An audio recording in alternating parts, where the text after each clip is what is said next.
বলিউড ইন্ডাস্ট্রিতে 50 পেরোনো অভিনেত্রীর সংখ্যা নেহাত কম নয়।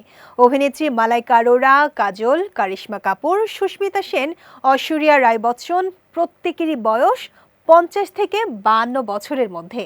বয়স বাড়লে তার প্রভাব চেহারায় এসে পড়বেই, কিন্তু সেই নিয়মকে বুড়ো আঙুল দেখিয়ে দিনের পর দিন আরও উজ্জ্বল হয়ে উঠছেন অভিনেত্রী চিত্রাঙ্গদা সিং। নামি দামি প্রসাধনী কিংবা বিদেশি ফলের গুণে প্রভাব নয়, অভিনেত্রী জানিয়েছেন তার ছিপছিপে গড়ন ও উজ্জ্বল ত্বকের রহস্য লুকিয়ে আছে প্রতিদিনের কিছু অভ্যাসে। বয়সের দিক থেকে খাতা কলমে হাফ সেঞ্চুরি ছুঁয়ে ফেলেছেন চিত্রাঙ্গদা। এ সময়ে নারীরা মেনোপোজের মধ্য দিয়ে যান, ফলে শরীর ও মনে নানা ধরনের পরিবর্তন আসে। হরমোনের তারতম্যে মন মেজাজ বিগড়ে যায় এবং ত্বক নিষ্প্রাণ হতে শুরু করে। সম্প্রতি দেয়া এক সাক্ষাৎকারে চিত্রাঙ্গদা সিং বলেন, দিনের শুরুতে আমি 1 কাপ উষ্ণ পানি খাই। কাপটি কিন্তু অনেক বড়। তারপর আগের দিন রাত থেকে ভিজিয়ে রাখা জিরা ও জোয়ানের পানি খাই। পানিটা সকালে একবার ফুটিয়ে নেই। এর মধ্যে আমি কয়েক ফোঁটা লেবুর রসও দেই।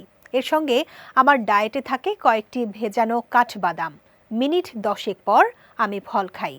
চিত্রাঙ্গদা সিং এর পরবর্তী cinema the battle of Galwan. এই সিনেমায় তার নায়ক সুপারস্টার সালমান খান। 17 এপ্রিল মুক্তি পেতে যাওয়া সিনেমাটি নিয়ে আপাতত ব্যস্ত সময় কাটাচ্ছেন তিনি।